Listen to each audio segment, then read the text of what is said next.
श्रीमती अनुभा मुंजारे जी।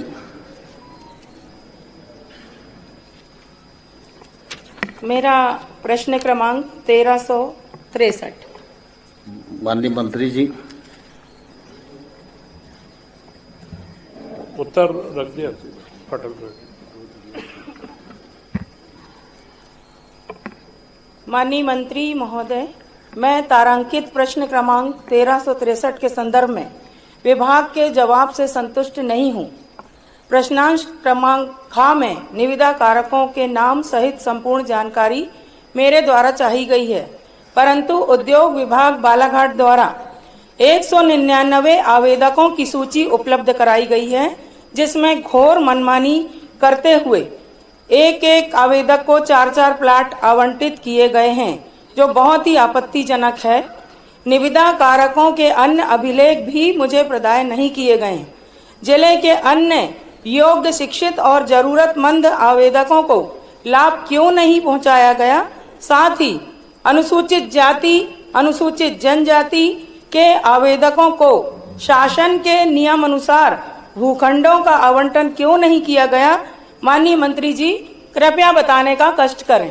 माननीय सदस्य ने जो आवंटन के विषय में प्रश्न उठाया है, 2025 में एमएसएमई विभाग के द्वारा नई आवंटन नीति लागू की गई है और यह पारदर्शी नीति है और इसके तहत हमने पूरे प्रदेश में, मैं आपकी जानकारी में भी लाना चाहूँगा कि हमारे मुख्यमंत्री मोहन यादव जी के नेतृत्व में जो उद्योग व रोजगार वर्ष मना रहे हैं, तो इस पूरे वर्ष में हमने करीब 1240 भूखंड पूरे प्रदेश में उपलब्ध करवाए हैं 29 जिलों में, और उनके 2887 ईओआई प्राप्त हुए हैं।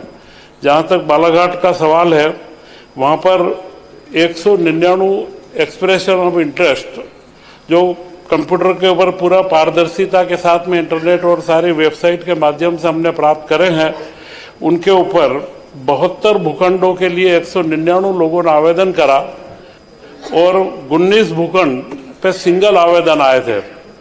बाकी 53 भूखंडों पर बिडिंग सिस्टम जो पहली बार हमने पारदर्शी तरीके से लागू करा, और मैंने पूर्व में ही कहा कि पूरे मध्य प्रदेश में आज तक एमएसएमई विभाग के द्वारा कभी 1250 भूखंड एक साथ नहीं दिए गए हैं, और यही कार्य को हमने और बड़ी गति से चलाया है और हर एक में हमने 20% का आरक्षण एससी एसटी के लिए रखा है, और बालाघाट में भी यही परिस्थिति है और उसके अंदर 6 भूखंड एससी एसटी वर्ग को आवंटित भी किए गए हैं, और यह सारी जानकारी उसके परिशिष्ट के अंदर रखी गई है। अगर कहीं उसमें कोई त्रुटि भी नहीं है, पूरी लिस्ट मेरे पास भी उपलब्ध है।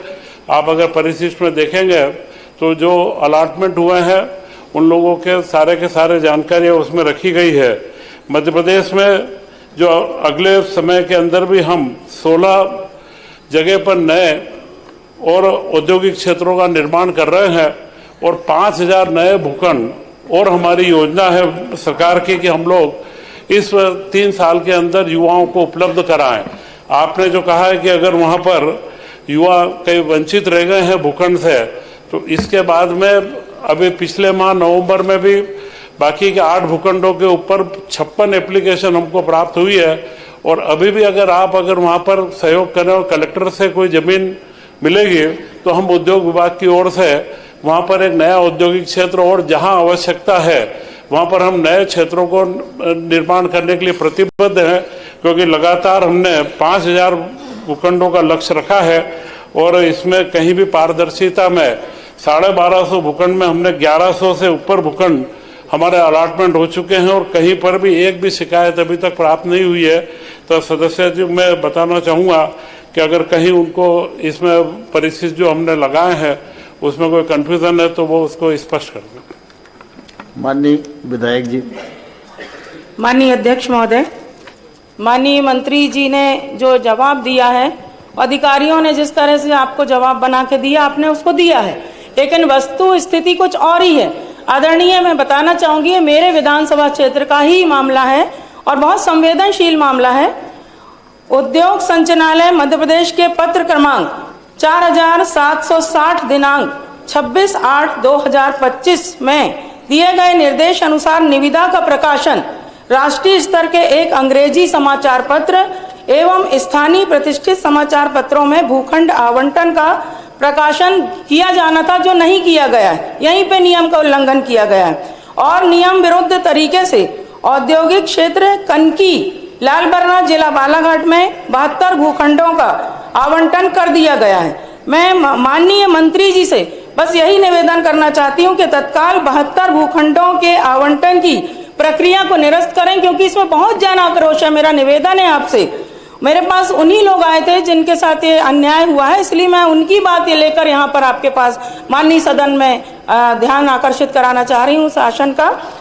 तो मैं आपसे मांग करती हूँ कि 72 भूखंडों के आवंटन की प्रक्रिया को तत्काल निरस्त करें और दोषी अधिकारी और कर्मचारी जिन्होंने गलत और झूठी जानकारी यहाँ पर दी है आपको सदन को, उनके खिलाफ सख्त कार्रवाई करें। ये जनता की मांग मैं यहाँ पर रख रही हूँ, यही मेरा आपसे आग्रह है। बहुत बहुत धन्यवाद माननीय अध्यक्ष महोदय। माननीय मंत्री जी।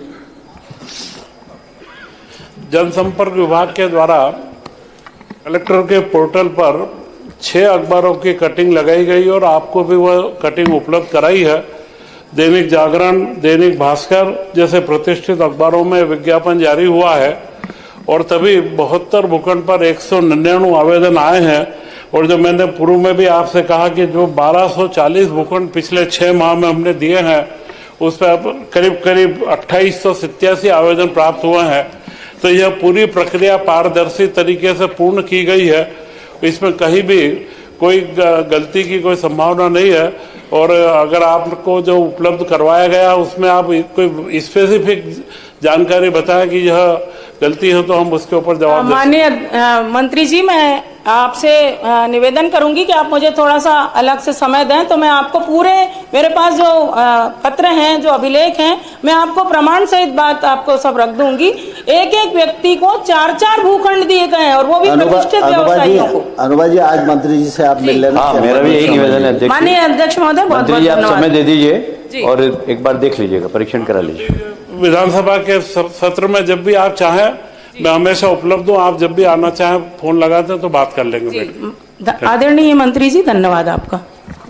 श्रीमती नीना विक्रम वर्मा जी।